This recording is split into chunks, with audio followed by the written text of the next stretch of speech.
Hey, welcome back to the Disney Plus Everyday Challenge, and today we have Marvel Studios' Moon Knight. This is, well, it premiered just like an hour ago on Disney Plus, and I'm already talking about it. I should be in bed, but I don't go to bed early. That's just the way it is with me. Uh, this is, like I said, just premiered. It's 2022. It is 6 episodes long. That's how long the series is. It's what most of the Marvel uh, Disney Plus series tend to be around that, at least that long. Um, this stars Oscar Isaac, who is you might know as Poe Dameron from the Star Wars sequel trilogy.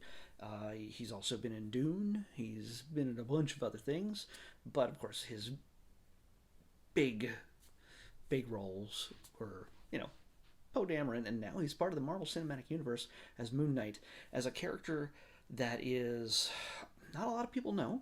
It's not like he's Spider-Man or the Hulk or whatever. He's kind of a deep cut character for a lot of people, unless you've grown up and read Marvel comics for a number of decades. He's been around since the '70s, so he's not exactly a new guy. It was just created like in the last 20 years, like Ms. Marvel, or Miles Morales Spider-Man, which you might have seen in the in the Into the Spider-Verse animated film. This guy's been around for a while. He has his origins in a lot of the horror parts of Marvel, and yeah, I mean the name Moon Knight sounds kind of a little silly, depending on how you look at it. But it makes sense once you understand who he is, what he does, why he does it, um, his origins. And the hard part is that after just watching one episode, if you have no idea who Moon Knight is, you still will have very little understanding of who Moon Knight is by the end of the first episode. That's all I watch. It's all that's out there. I have some friends who've actually seen the first 4 episodes. They already know what 2/3 of the series is going to be like. I am jealous, yes, but I don't have that access just yet. So yeah, I don't want to spoil anything for you, so I'm going to be very careful with my words.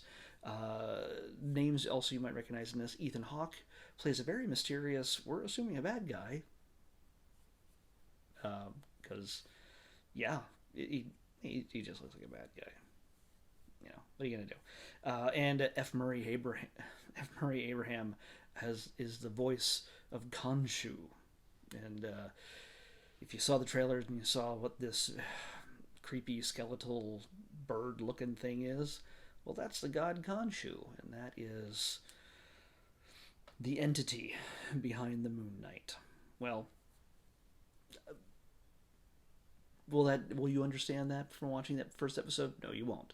Uh, it's something that us Marvel fans understand. But even so, I like the fact that they are playing with a lot of horror and a lot of mystery in building up this character from an angle that we're not expecting. We don't jump right into the superhero stuff.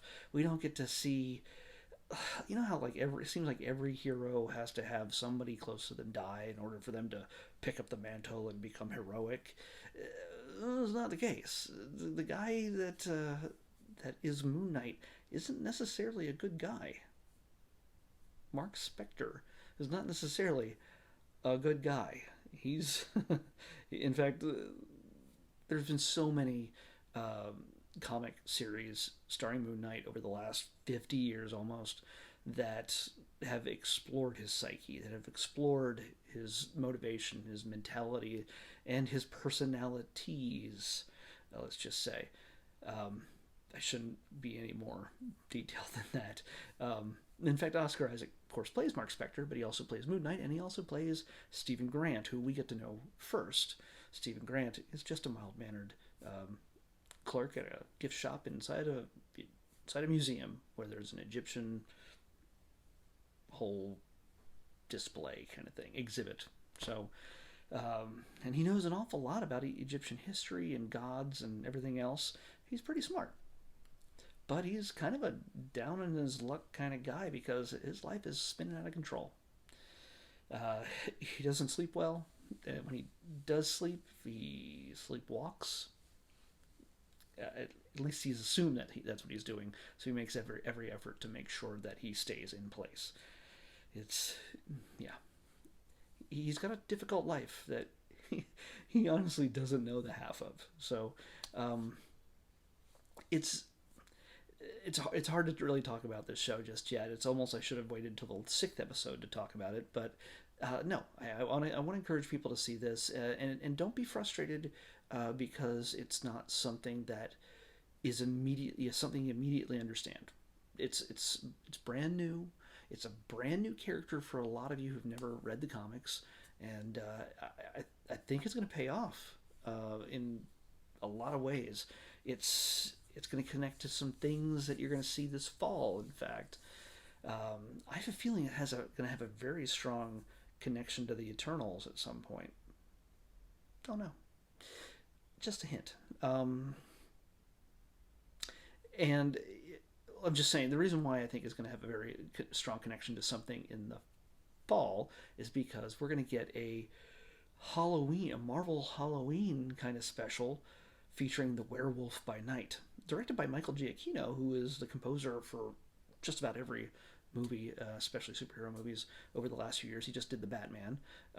He's also done the Incredibles, and he's done Star Trek, the J.J. Abrams stuff. He does all the J.J. Abrams stuff like Lost and things like that. So yeah, he's directing that the Werewolf by Night, which just happens to be the name of the book where Moon Knight first appeared. So I wonder if Moon Knight's going to show up next fall. Wouldn't that be cool? Wouldn't that be interesting? So yeah, I can't really talk too much more about this.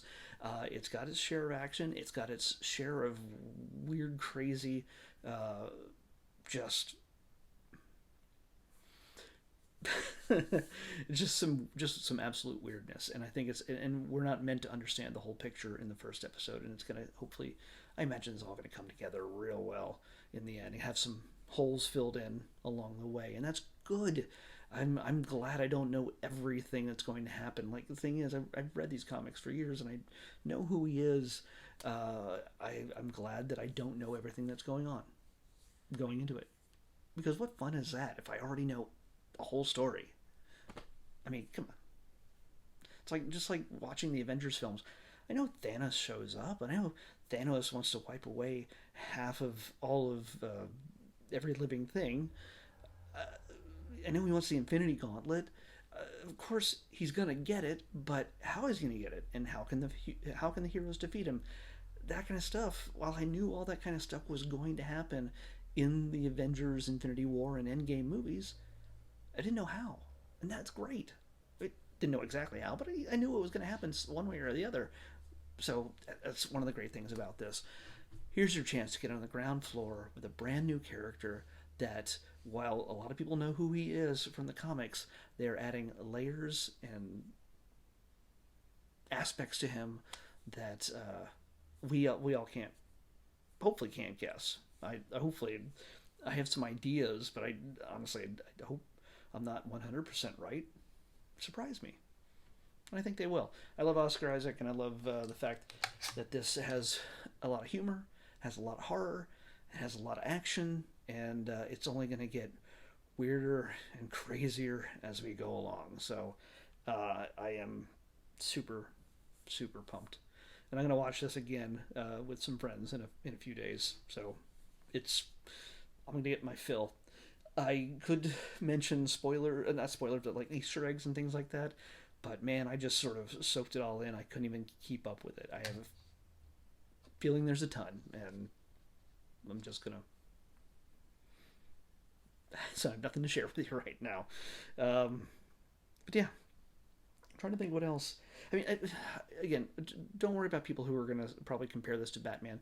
Yeah, he's kind of like a Batman with a different color scheme kind of thing. He fights crime, and he fights evil, and he is really brutal about it. He does not pull his punches, but he is at a whole different level of Batman.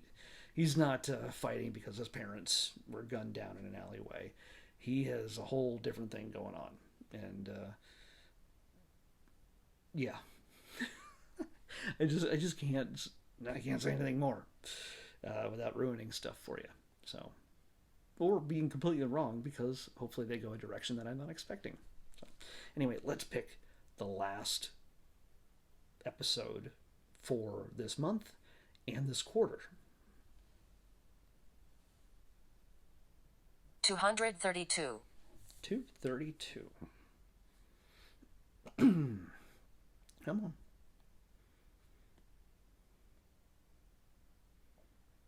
Ah. Okay. Well,